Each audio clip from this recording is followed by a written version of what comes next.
The snowy secret game. The first flakes began to fall while the sun was still climbing, each one drifting down like a tiny paper star.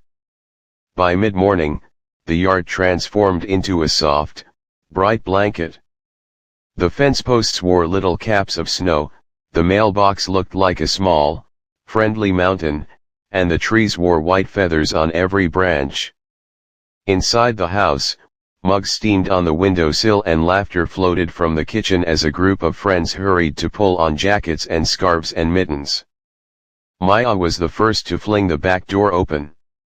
"Come on," she called, breath puffing white in the air.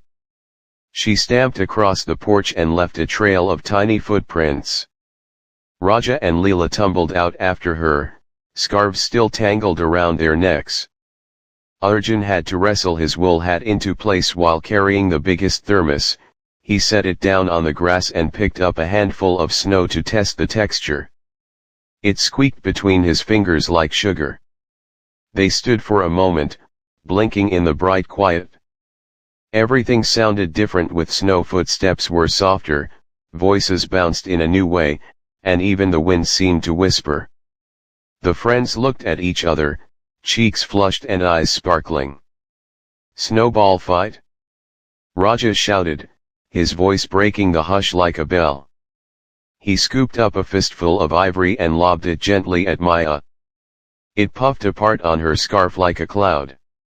Leela shrieked with delight and dove forward, and in an instant they were chasing and dodging, ducking behind the shed, rolling and laughing. The snow felt cool and clean, and the air tasted like crisp apples.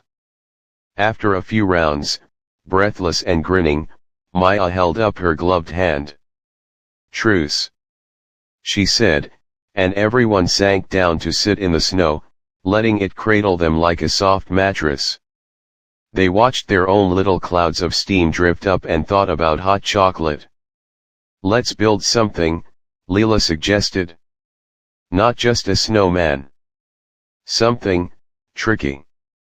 Arjun's eyes lit up. "A secret fort," he said. "A place only we can find." They circled the yard, scouting. Behind the old maple tree, the snow lay deeper, untouched. A low hedge along the fence could serve as a wall.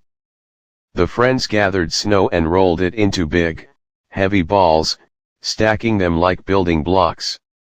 They worked as a team. Maya packed the base, Raja steadied each ball, Leela smoothed the sides, and Arjun finished with a careful top. They left a small entrance that fit just one person at a time. When they stepped back, their fort looked like a round white hut, small and solid. "It's perfect," Raja whispered, as if the fort could hear them. They crawled inside one by one. The narrow space smelled faintly of pine from the branches above and felt cozy against their backs. Through the little doorway, the world was softened, and their voices sounded like friendly echoes. They decided to make a map of their fort. Leela took a twig and drew in the snow, laying out a circle for the fort, a line for the path through the yard, and little X's where the best snowballs were hidden. "We must guard the map with our lives," Maya declared, pretending to stand solemnly while giggling. They each signed the corner with a tiny thumbprint in the snow. "Now we need flags," Arjun said. They hunted through the garage until Leela found a roll of bright ribbon. They tied short pieces to sticks and stuck them into the snow around the fort. The flags fluttered, and for a moment the little fort felt like the center of a whole frosty kingdom. A neighbor's golden dog wandered over, curious, nose sniffing the air. He pawed at the entrance as if asking permission to join. Leela opened the door and let him poke his head in. He curled his tail in a grand, doggy smile and dropped his snow-covered ball at their feet.